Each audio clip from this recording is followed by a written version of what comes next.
Hello traders, welcome back to my channel. I know I've been a little bit MIA. I'm working on some really exciting things for the community, so that's why I have not been on my regular uploading schedule. I think I did mention in the last video that I might not stick exactly to the Monday, Wednesday, Friday schedule going forward. I'll try my best, but there's just so much going on, and I'm just one person trying to kind of manage everything. But yeah, there are going to be a lot of really cool things coming out. So follow me on Instagram if you haven't already. But don't worry, there will be regular videos coming out. Should be back to the swing of it now. And in today's video, guys, this is a pretty good one. Something like I really wanted to talk to you guys about, and I don't know if I've really covered this. If I have, it's not been in detail, so we'll kind of go into it more. But I want to chat about trend lines versus zones, and like if one is better than the other, or like how I kind of integrate both of them, for lack of better words. So first of all, you guys, I know I preach like, the zone to zone technique, how much I love zones, how easy they are. And I do truly believe that. Obviously I am a zone to zone trader. You guys know that's my regular method. However, I would be super ignorant if I sat here and told you that trend lines don't matter. And you guys, they do. Of course they do, because these areas on our chart are areas that, okay, and I really did a bad job there kind of circling that, but these areas on our chart are areas that other traders are paying attention to. And that's how Forex kind of works. Like, that's how zones work. It's how trend lines work. It's how EMAs work.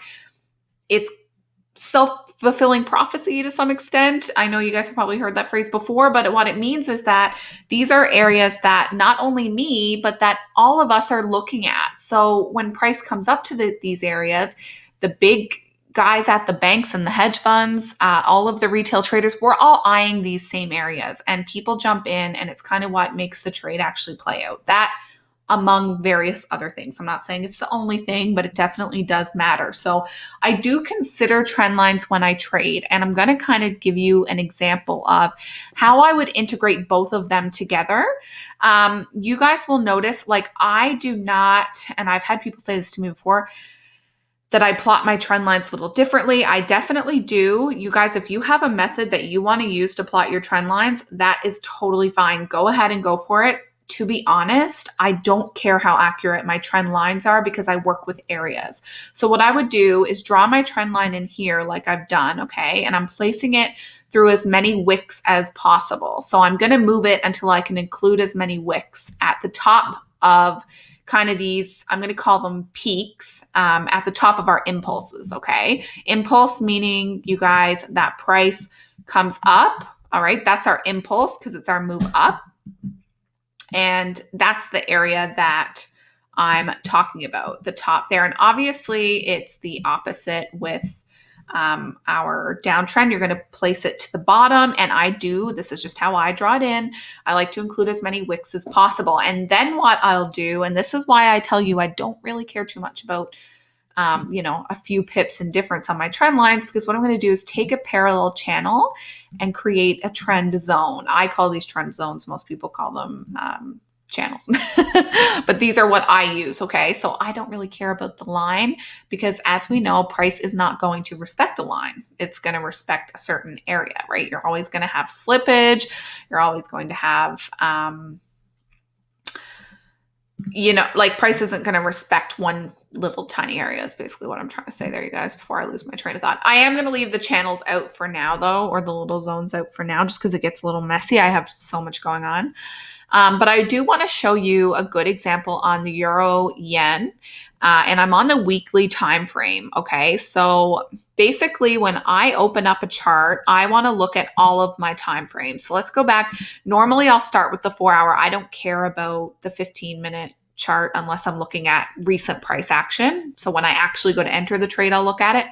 But yeah, I'll go to the 4-hour chart, and what do I notice? Okay, so I see that price is kind of ranging between this area and this area. Let me mark that in. So we're kind of ranging between this area and this area the past couple days, I want to say.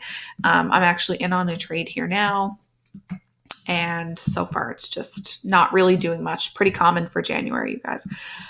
Then what I'm going to do, so I can see that I'm trending up. Obviously, we're trending up, okay?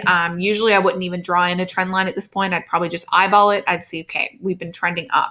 But if I go to the daily time frame, right, look how quickly this changes. So on the daily time frame, we can see that, yes, we've been trending up recently, but our overall trend, okay, the trend that price has respected for months, if not for over 1 year now, has been bearish. Okay. And it has not broken that trend line yet. So if you draw in a trend line, if you draw in an area, whatever you want to call it, it has not been broken yet. On the higher time frames. Okay. On the higher time frames. So now I'm going to go to the weekly. And this is all subjective too, y'all. Like, this is really subjective. Some people might see on other time frames that they interpret it to be broken. Forex is like that, okay? So nothing is ever for sure. Your trend lines, your zones might be different than mine. And I just kind of caution you to take everything with a grain of salt.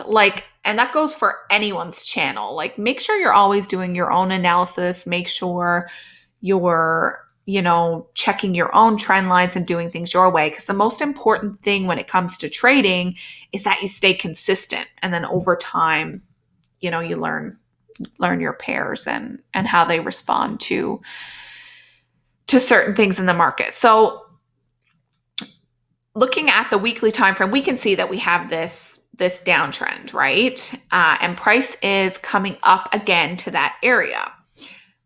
The next thing I would do, guys, is see if I have a zone within this area. And we do. So right now I've just got it drawn in kind of little. So what I'm going to do is extend it. And all you do to extend it, for those of you who don't know, you just add a little minus sign on the top guy and put a bunch of zeros in there. Pretty easy.